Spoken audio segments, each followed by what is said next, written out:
Now, third positive action is like a absence of killing. Yeah? So again, same yesterday, some circumstances say, like at Theravada point of view, vow is so important, especially like 5 precepts so important in Theravada tradition. Yeah, Theravada tradition, 5 precepts like no killing, no stealing, no sexual misconduct, no telling lie, and no taking intoxication. This 5 is so important. When you breaking one of them, you lose the vow. If you lose the vow, then there's no path to gain liberation, because the vow itself is the path. The prime path to gain liberation is the vow. So vow is no other than one's own mind. So a very committed mind is the path. Yeah. So in that way, for Theravada point of view, vow is extremely important. If they break the vow, then they no have a path to liberation. So Mahayana says like the vow is so important, but vow is a dependent circumstances. Yeah, circumstances. Like circumstance of what we're talking is like say one person go and try to kill out there hundreds of people doing meditation or doing such a practice to gain full enlightenment, and then I definitely know he or she has a gun, no 100% they're going to do a rampage. So that time I'm concerned about my vow. If I kill him or her, they're going to break my vow. So cherish my vow, but I don't care about the killing all these hundreds practitioners, then it's a very negative minor point of view. So that time my vow is less important than the whole saving hundreds people or hundreds practitioners. Make sense or not? So in that circumstances, killing is better. You're breaking your vow is better than saving others' life, from my point of view. In the Theravada is totally different. Always your vow is the most important. So never commit a killing. So that's so in that circumstances, sometimes the killing is better than not killing. Then second is like stealing. And then sometimes the people talk about a few things. I'm not really seen in the text. I haven't heard about the teachers, but sounds kind of logical. Sounds okay. What they're saying is like, how about like some very wealthy people, so stinginess, you know? Then you go and steal things from them, and then give these things to poor people. Sounds very good, on behalf of that person. Nothing wrong with it, but I never heard myself from them. Any of my teachers says that's all right. I never heard any teaching that says that's all right.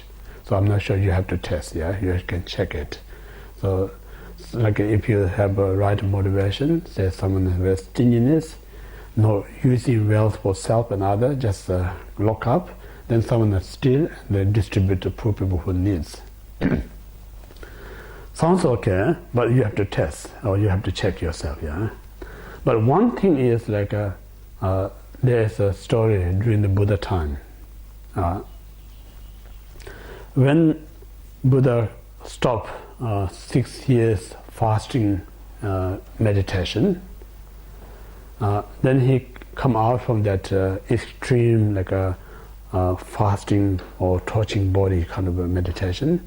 When he came out, one lady, she brought like 100 cow milk, kind of made a porridge in the golden bowl.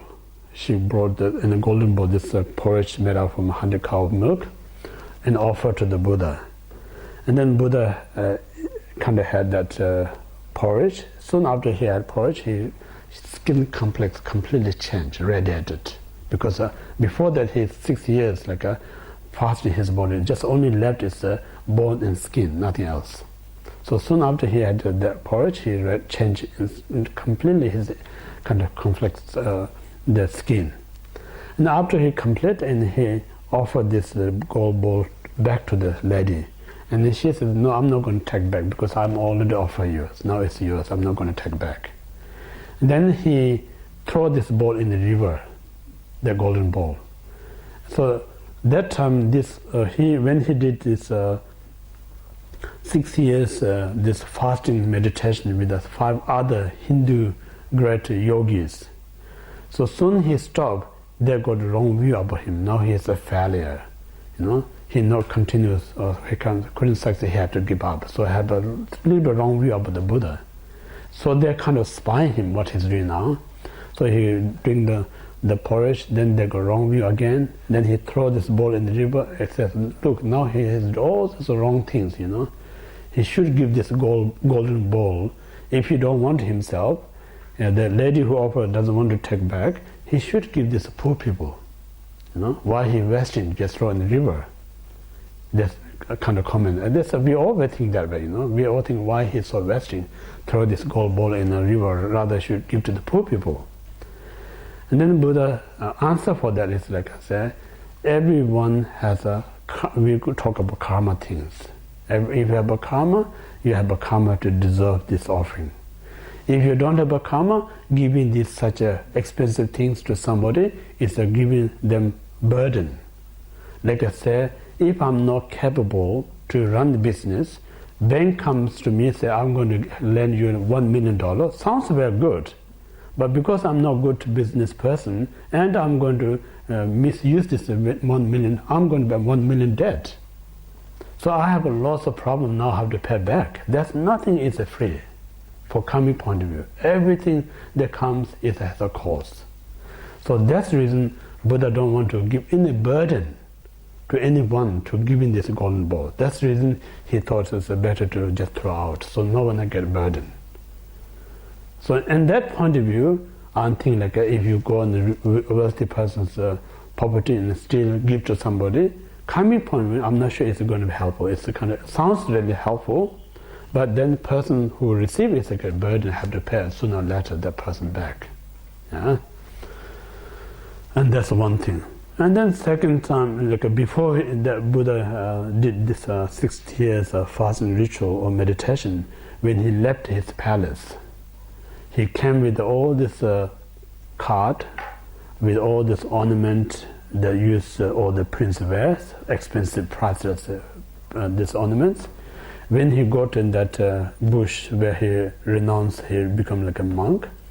After that, he also sent all this cart and expensive horses and all the expensive jewels back to the palace.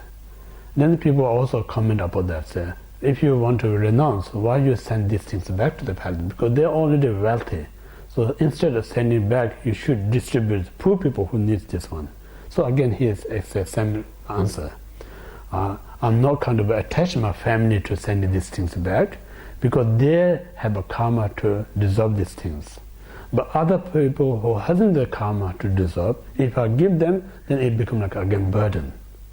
So it's not really, it appears like it's helpful, but the reality I'm giving them burden, so they have to pay back sooner or later. So that's the reason he returned all his wealth back to the palace. So in this way, we have to kind of think about when we give, whether the person can digest that or not, kind of things. That's giving is the opposite of stealing. The first one. Now second is like a killing. I mentioned already killing and the stealing. Now second. Third one is a sexual misconduct. Sexual misconduct, there's no positive, always a non-virtuous. Non-virtuous reason is like just think about when you having relationship with someone, the person actually have such a great kind of emotionally kind of connected with other partners. So when you come into that, between that, and then having a relationship, but the reality, you're stabbing someone's heart. Sake of your own enjoyment. So in this point of view, is we call the non-virtuous state. So now opposite of that, kind of respect others. Like in a Nagarjuna stated in a letter to a friend. So how to prevent us not to commit sexual misconduct is like we have to train our mind. So if you are like a male person, then you see female, some is the same age as you think that is your sister. Or be younger than you, also think of sister. Very younger than you think it's your daughter. And then someone is much older than you think it's your mother. Even much more older than that, you think it's a grandmother. So if you develop this kind of concept, then you're not going to have this desire come to the kind of desire not going to come to the person.